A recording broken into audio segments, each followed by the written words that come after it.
आदाब नाजरीन, आप देख रहे हैं गुलिस्तान न्यूज। अभी तक का उर्दू खबरनामा लेकर मैं आपका मेज़बान गौहर कुछे आपकी खिदमत में हाजिर। नाजरीन, आज सबसे पहले बात करते हैं नवरात्रा के हवाले से। आज से नवरात्रा का त्यौहार शुरू हो गया है, जिसमें देवी दुर्गा की पूजा की जाती है। आज पहले दिन देवी दुर्गा के तौर पर पूजा की जा रही है। मुल्क भर के साथ साथ मरकज के जेर इंतजाम जम्मू कश्मीर में आज सुबह से ही मंदिरों के बाहर अकीदतमंदों की लंबी लंबी कतारें नजर आई, जिसमें सबसे ज्यादा जम्मू सूबे के अंदर दिखाई दे रही है। कोरोना वायरस के पेश नज़र अगरचे मुख्तसर तकरीबात का इनकाद किया गया, ताहम लोगों ने भी मजहबी मकामात पर मास्क का इस्तेमाल किया है। उधर सदर हिंद वज़ीर आज़म ने भी इस मौके पर आवाम को मुबारकबाद पेश की है। उन्होंने उम्मीद जाहिर की है कि ये त्यौहार और त्योहारों में होने वाली पूजा अमन, सुकून, खुशहाली और खुशियाँ लाए।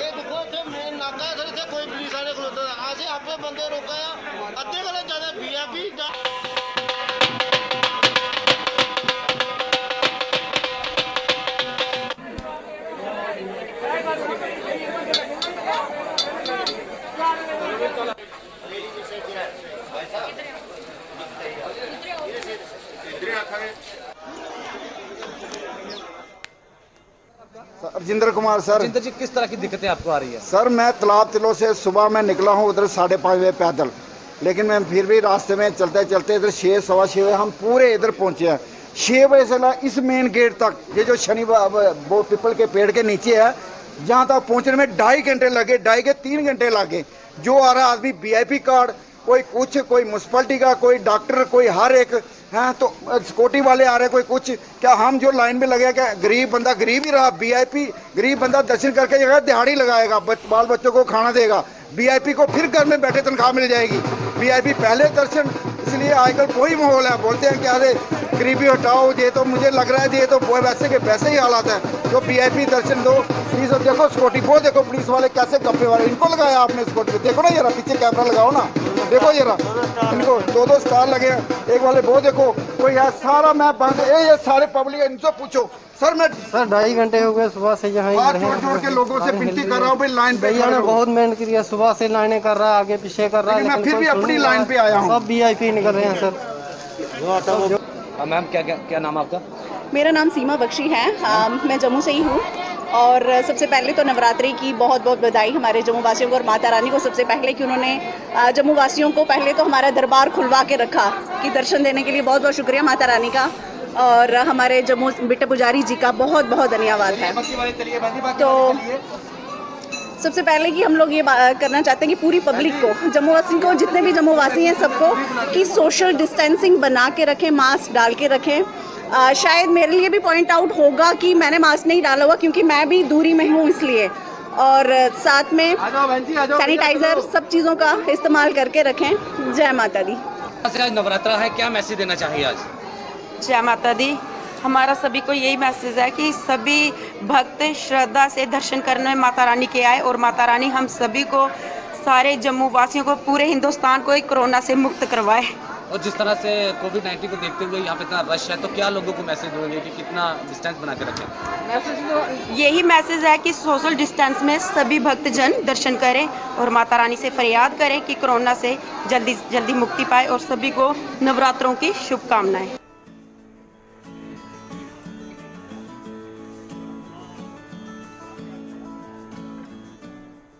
है और कोरोना की जो प्रोटोकॉल है उसका पूरा पालन यहाँ पे हो रहा है। जो SOP जम्मू कश्मीर गवर्नमेंट द्वारा दी गई है उसका पूरा पालन यहाँ पे हो रहा है। यहाँ पे सबसे पहले दिल्ली से मैं आया हूँ। दिल्ली से आने के बाद स्टेशन पे मेरा कोरोना टेस्ट हुआ था। जम्मू में मेरा कोरोना टेस्ट हुआ था, रिपोर्ट नेगेटिव आई है माता रानी की दया से, और यहाँ हम यात्रा में आगे बढ़ रहे हैं। पूरी SOP है उसका पूरा पालन श्राइन बोर्ड करा रहा है। और जो भी सब भक्त हैं उनको यही मेरा सुझाव रहेगा कि अपने घर से कोरोना टेस्ट करा के आएँ, ताकि आप भी सेफ हो, हम भी सेफ हो। हम लोग दिल्ली से आए सर। माता के प्रति तो हमारी इतनी श्रद्धा है कि भाई जो है पहले नवरात्र के दिन हमें यहाँ पहुँचना होता है। और हम लोग जो है रात को 3 बजे इधर पहुँच गए थे, फ्रेश होके उसके बाद फिर हम निकले। अब पैदल जाएंगे, माता के दर्शन करेंगे। तो किस तरह प्रार्थना करेंगे माता से? क्या माता से सबसे पहले प्रार्थना तो यही करेंगे बस कोरोना खत्म हो जाए, क्योंकि नवरात्रि के टाइम पे यहाँ पे इतना रश होता था कि जितनी लंबी लाइन लगी रहती थी, लोग जैसे है ही नहीं। नवरात्रा के साथ साथ ही दुनिया भर में सिख अकीदतमंदों की जानिब से आज बैसाखी मनाई जा रही है और बैसाखी सिख मजहब में नए साल का आगाज है। इस सिलसिले में गोल्डन टेम्पल में सबसे बड़ी तकरीब मुनक्कद हुई। जम्मू कश्मीर में भी गुरुद्वारों में सुबह से ही कीर्तन का एहतमाम किया जा रहा है। ताम कोविड-19 के पेश नज़र तकरीबात को मुख्तसर रखा गया और सिख बरादरी ने अपील की है कि कोविड-19 के पेश नज़र जारी रहनुमा खतूत पर अमल करें और अपने प्यारों का खास ख्याल रखा जाए।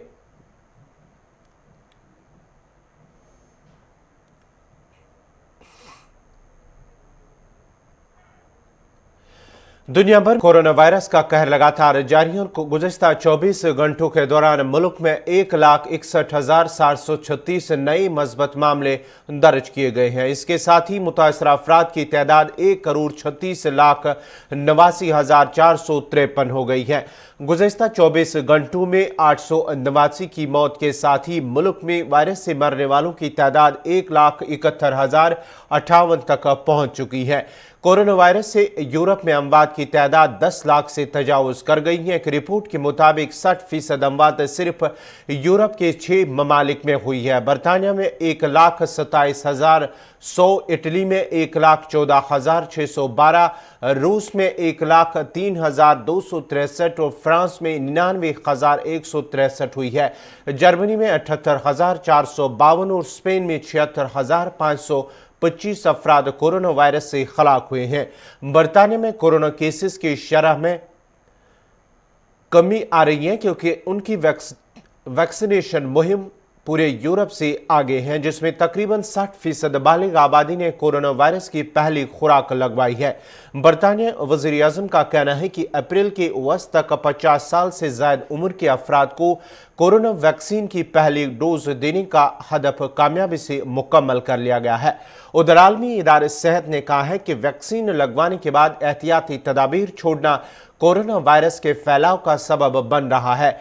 WHO ने कहा है कि दुनिया भर में कोरोना वायरस केसेस और अमवात में इजाफा वैक्सीन को नजात दहिंदा समझने के बायस हो रहा है। आलमी इदारे सेहत के मुताबिक कोरोना केसेस में इजाफे की कई वजूहात हैं, जिनमें वायरस की नई अकसाम, हिफाजती इकदाम पर अमल न करना और लॉकडाउन के खात्मे के बाद मामूल की जिंदगी की जानिब वापस लौटने जैसी गलत फहमियां शामिल है। WHO की तर्जमान मार्गरेट हैरिस ने के बकौल वबा में इजाफे की एक और वजह यह गलत तासुर भी है कि वैक्सीन आने के बाद भी अब ये वबा ख़त्म हो जाएगी। उनका कहना था कि लोग इससे गलत फहमी का शिकार है।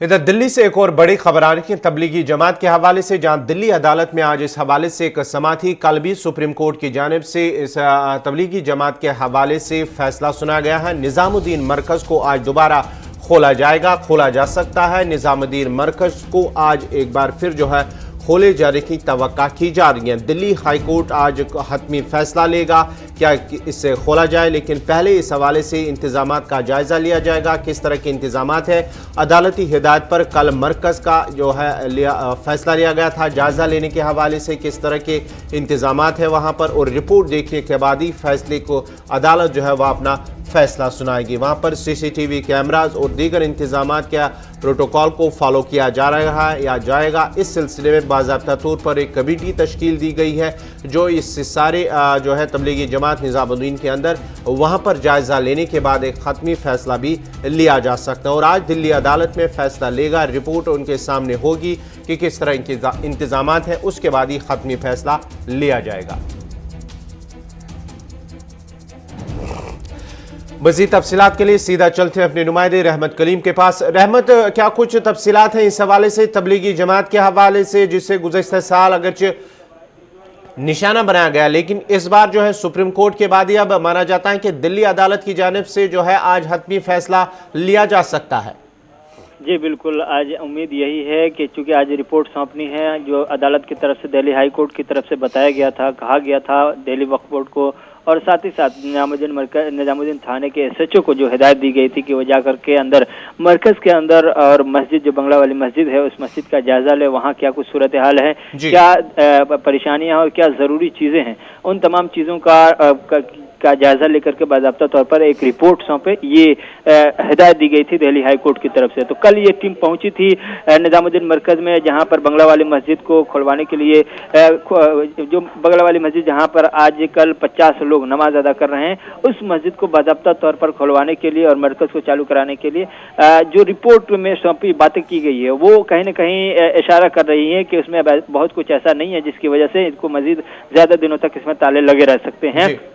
ऐसे इम्कान ज्यादा हैं कि दिल्ली हाई कोर्ट आज ये हिदायत दे या हुक्मनामा सादिर करे कि बंगला वाली मस्जिद को पूरी तरह से खोलने की इजाजत दी जाए और मरकज को भी पूरी तरह से खोलने की इजाजत दे दी जाए।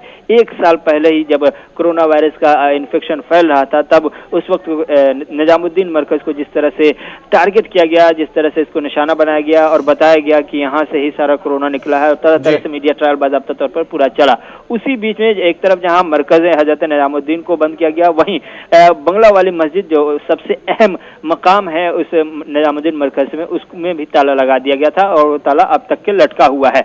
अब दिल्ली हाई कोर्ट की तरफ से अगर आज फैसला आता है तो फैसला आने के साथ ही रमजान का मुकद्दस मौका, इसमें अब ये होगा कि बड़ी तादाद में लोग वहां भी पहुंचेंगे। सोशल डिस्टेंसिंग का ख्याल रखते हुए SOPs वगैरह तैयार कर लिए गए हैं। हिदायत मिलते ही, फरमान सादिर होते ही बंगला वाली जो मस्जिद है उसमें नमाज तरावी अदा की जाने लगेगी और साथ ही साथ मरकज में भी काम शुरू हो जाएगा। लेकिन रहमत जरा ये बताएगा, जो इस हवाले से इंतजामात के हवाले से एक टीम को तश्कील दी गई थी, एक टीम तश्कील दी गई कि वहां पर वो इंतजामात का जायजा ले, चाहे CCTVs और या दीगर जो इंतजामात है, क्या इस हवाले से कोई मजबूत रिपोर्ट सामने है, उसकी बिना पर आज जो है अदालत अपना फैसला सुनाएगी? जी बिल्कुल, कल जो टीम गई थी उसमें दिल्ली वक्फ बोर्ड के 2-3 मेंबरान थे, मकामी SHO यानी निजामुद्दीन मरकज के SHO थे और 2-3 और लोग थे जो निजामुद्दीन मरकज से मुंसलिक थे, उनके जिम्मेदारान में से थे।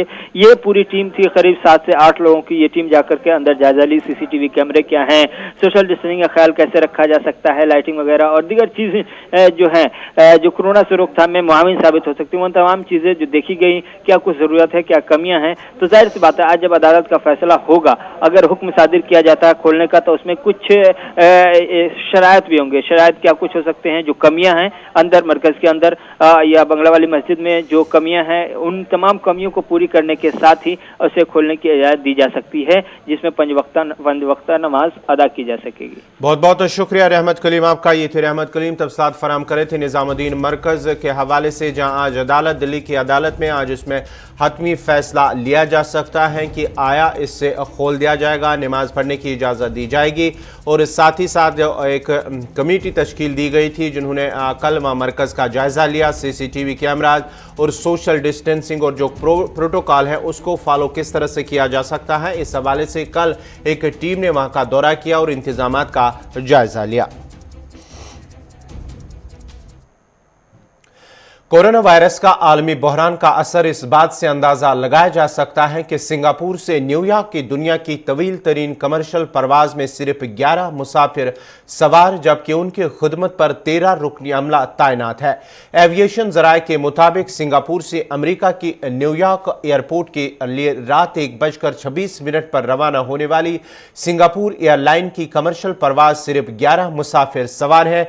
दुनिया की सबसे तवील तिजारती परवाज SQ-24 रात 1:26 पर सिंगापुर से रवाना हुई। परवाज 17 घंटे 31 मिनट का मुसलसल तवील तरीन सफर तय करके अगली सुबह न्यूयॉर्क पहुंचेगी। एविएशन जराये के मुताबिक इस परवाज के लिए 2 साल कबल अप्रैल 2018 में पहली उड़ान भरने वाली नई एयरबस A350 जेर इस्तेमाल है, जिसमें मुसाफिरों की 3 कैटेगरीज हैं और इस एयरबस में 350 मुसाफिरों की गुंजाइश है। लेकिन आलमी बहरान की वजह से इस परवाज में महज 11 मुसाफिर सफर कर रहे हैं, जबकि उनकी खिदमत के लिए 13 क्रू मेंबर्स मौजूद है।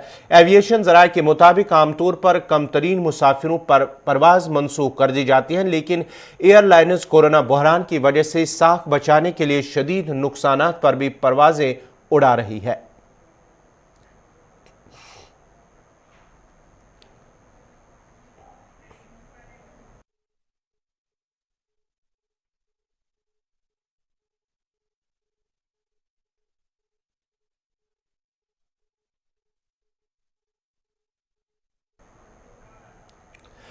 यूरोपीय यूनियन ने ईरान पर पाबंदियों में अप्रैल 2022 तक तौसी कर दी है। यूरोपीय यूनियन के मुताबिक ईरान के 3 बड़े जनरलों समेत 8 मजीद अफराद पर पाबंदी लगाई गई है। दस्तावेज के मुताबिक ईरान में इंसानी हुकूक की संगीन खिलाफ वर्जियों पर पाबंदियों को अप्रैल 2022 तक बढ़ाने का फैसला किया गया है। वाज़ेह रहे कि ये इकदाम पहली बार 2011 में मुतारिफ करवाए गए थे और बाद इसमें सालाना तौसी की गई है। इधर जम्मू कश्मीर इंतजामिया की तरफ से जहां सयाहत को फरोग देने के लिए इकदाम उठाए जा रहे हैं, वहीं कल्चर को मजीद फरोग देने के सिलसिले में भी नए इकदाम उठाने की तैयारियां की जा रही है। और इस सिलसिले में इंडियन काउंसिल ऑफ कल्चर की तरफ से वादी में एक कल्चरल फेस्टिवल मुनक्कद होने वाला है, ताकि बैरून ममालिक से फन से वाबस्ता फनकारों को फेस्टिवल में शामिल किया जाए।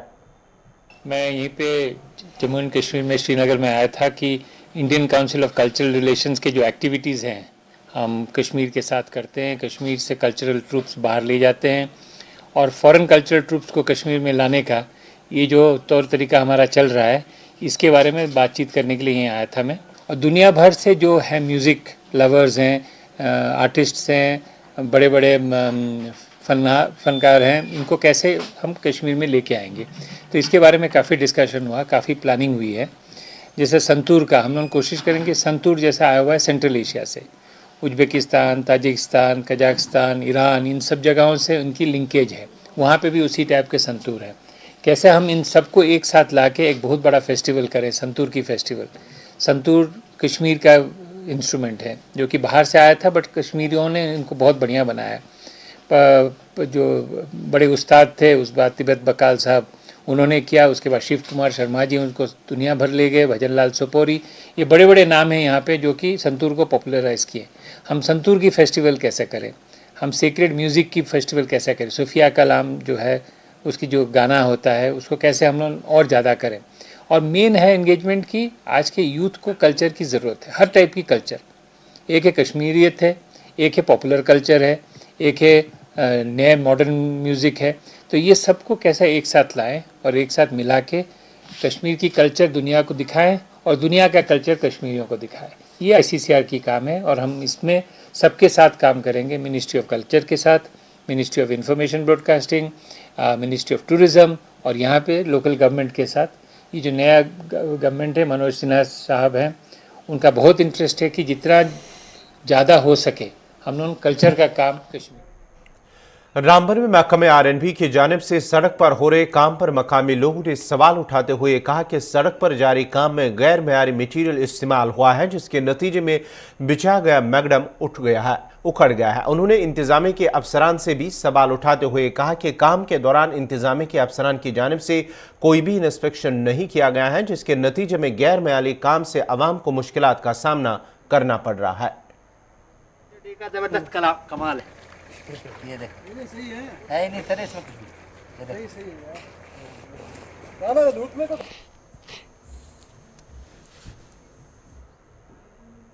हमने प्रैक्टिकली इसको देखा, तकरीबन एक सूत भी इसमें ये वो लुक वगैरह नहीं पड़ी हुई है। ठेकेदार खाली कमाई के पीछे पड़े हैं। हमारे एडमिनिस्ट्रेशन रामबन पर LG साहब से मैं रिक्वेस्ट करता हूं कि इस पर ज़्यादा से ज़्यादा ध्यान दिया जाए। और जिस तरीके से का ये काम चल रहा है, अगर इसी तरीके का ये काम चलाना होगा तो इससे बेहतर है नहीं करो। हम लोगों से ये धोखा हो रहा है, जो कि इसके बैक साइड जो हमारी 4-5 पंचायतें जो हैं, इस पर इसी रोड से गुजरते हुए जो लोग जाते हैं, और ये तमाम लोगों के साथ ये धोखाधड़ी हो रहा है। और इससे बेहतर है उस ठेकेदार को बताए कि ये काम ही बंद करवाया जाए। ये तो बिल्कुल धोखा किया जा रहा है यहाँ पे आवाम से। ये तो रामबन टू कब्बी रोड जो भटन तक जाता है, कंगा से लेकर कब्बी भटन तक जो रोड ये जाता है, इसमें तो 1 इंच के बराबर भी ये लुक नहीं डाले जा रही है। ये पूरा धोखा किया जा रहा है। ये ठेकेदार जो भी है, ये तो अपने ही ये कमीशन के पीछे पड़े हुए हैं। इसलिए ये गुजारिश की जाती है डिपार्टमेंट से कि ये इस किस्म का काम नहीं किया जाए। इससे बेहतर ये लोग बिछाई नहीं जाए।